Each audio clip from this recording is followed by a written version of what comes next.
Wild birds and animals lend an element of wonder and magnificence to our lives, but when they get into trouble, when they're injured or orphaned or distressed, they often need our help. Volunteers for Wildlife responds to 5,000 to 6,000 calls from the public every year about distressed or injured or orphaned wildlife. We give over 100 educational programs annually, and a couple times a month we appear at community events or fairs or festivals with our wildlife. Volunteers for Wildlife was founded by Sally Rupert. Sally was a World War II nurse who came home and started doing wildlife rehab out of her garage well over 30 years ago. Fast forward to today, we have a wonderful facility, a hospital and outdoor aviaries. We have 3 paid full-time staff and 1 paid part-time. My background is in zoology as well as in education.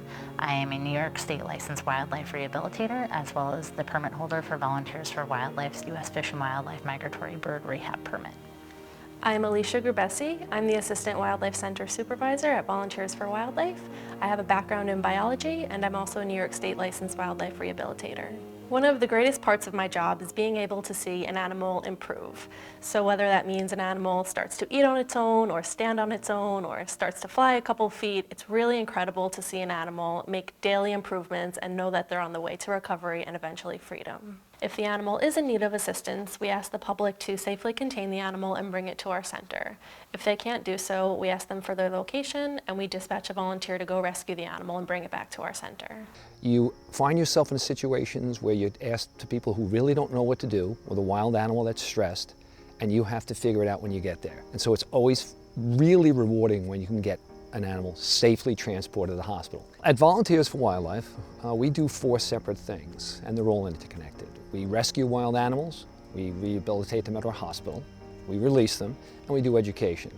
All of them are vitally important. Every animal that is admitted to Volunteers for Wildlife is given a thorough examination on admission.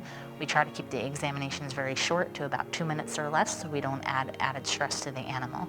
We basically will weigh the animal, we'll determine what any of their injuries are by going through them from top to bottom, from their head to the tail, examining every part to make sure that everything is working the way it should.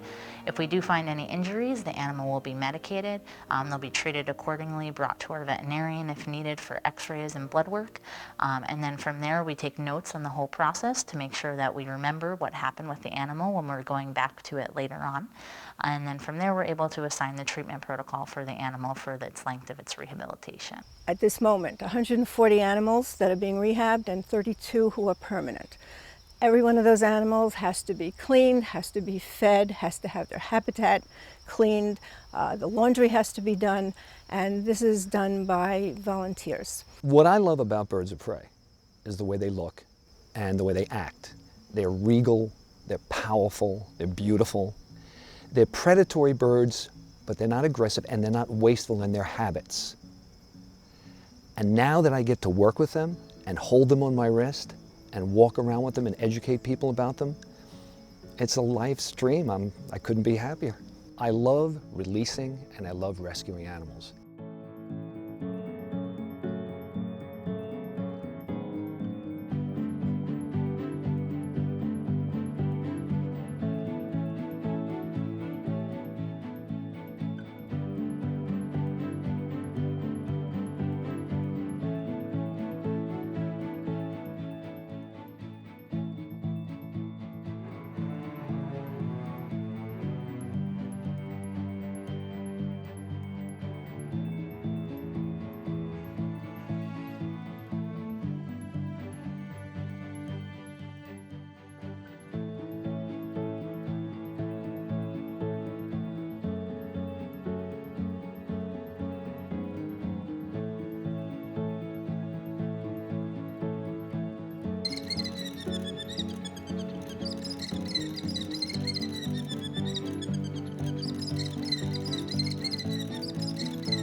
Our volunteers are dedicated, loyal, and compassionate. They're from different backgrounds, different age groups, and they come together and work together and make our organization fantastic.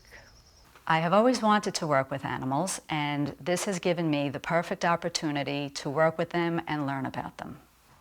I enjoy working here because it is personally rewarding to be part of the rehabilitative process of the animals that we treat. We have many different species here, and they each require their own dietary requirements. So we follow specific menus so that these animals get the proper nutrition while they're here. And I have to put away the laundry, do the dishes, do the bleach bucket, put Buster away, feed the owls, and bring in the ducks. Listen, I've been doing laundry all day long. I said I've been doing the laundry. I haven't been able to fold it, but I've been putting it from the washing machine into the dryer. Whatever few minutes you get, you've got to multitask. Otherwise, You have to do you laundry. can't. Nothing can get done. As a wildlife educator, I believe it's very important that we reach out to the children to encourage appreciation for wildlife conservation and also the diverse wildlife that we have here on Long Island. We use permanent resident animals for the programs.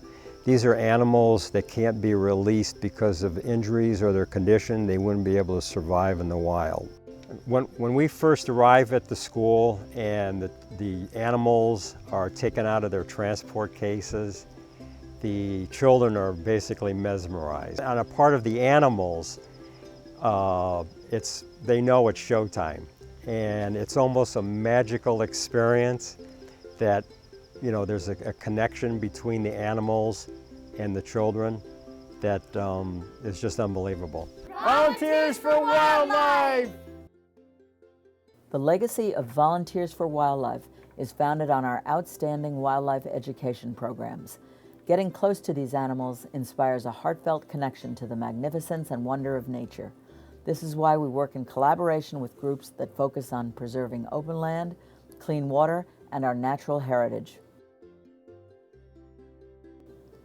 Even though we have a very small salaried staff and a very large volunteer network, our expenses still run close to $200,000 per year. Wildlife rehabbers are prohibited by law from charging for services, so we rely on donations, memberships, and the generosity of friends like you.